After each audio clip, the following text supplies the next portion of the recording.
Hi friends, welcome to our channel. இன்னைக்கு பாதுஷா எப்படி பண்றதுன்னு பார்க்கலாம். தேவையான பொருட்கள் லிஸ்ட் பண்ணிருக்கேன்.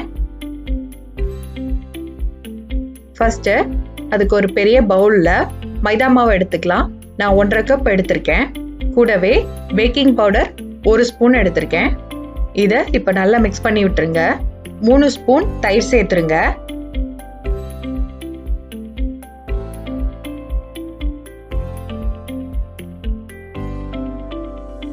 அது கூடவே 3 ஸ்பூன் கீ சேர்த்துக்கலாம்.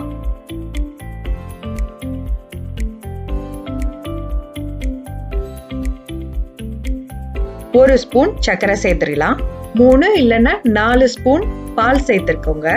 இப்போ இதெல்லாம் சேர்த்து நல்லா மிக்ஸ் பண்ணிருங்க. இது மிக்ஸ் பண்ணும்போது சாஃப்டா மிக்ஸ் பண்ணிக்கோங்க.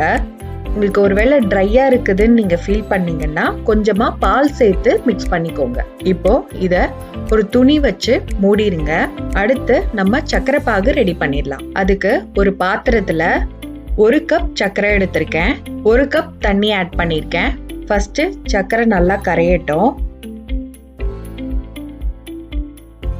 இப்ப கொதிக்க ஆரம்பிக்குது.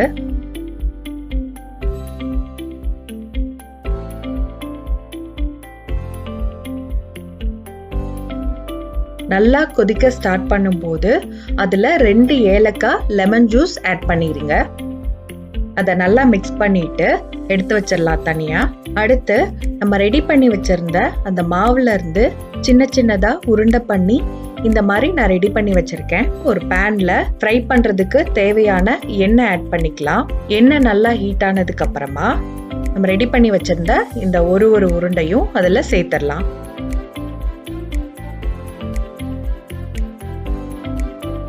இப்போ ஒரு பக்கம் நல்லா ஃப்ரை ஆயிட்டு இருக்கு.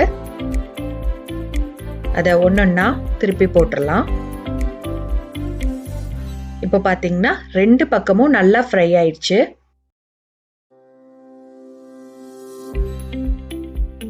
எண்ணெய் இல்லாம எடுத்துடலாம்.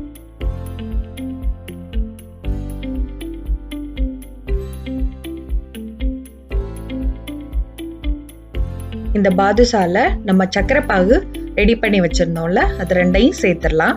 அவ்வளோதாங்க, பாதுஷா ரெடி ஆயிடுச்சு. இதை ஒரு 1/2 hour கழிச்சு நீங்க எடுத்து சாப்பிட்டீங்கன்னா ரொம்ப சூப்பரா இருக்கும். நீங்களும் உங்க வீட்டில் ட்ரை பண்ணி பாருங்க. உங்களுக்கு இந்த வீடியோ பிடிச்சிருந்தது அப்படின்னா லைக் பண்ணுங்க, ஷேர் பண்ணுங்க, சப்ஸ்கிரைப் பண்ணுங்க. தேங்க்யூ.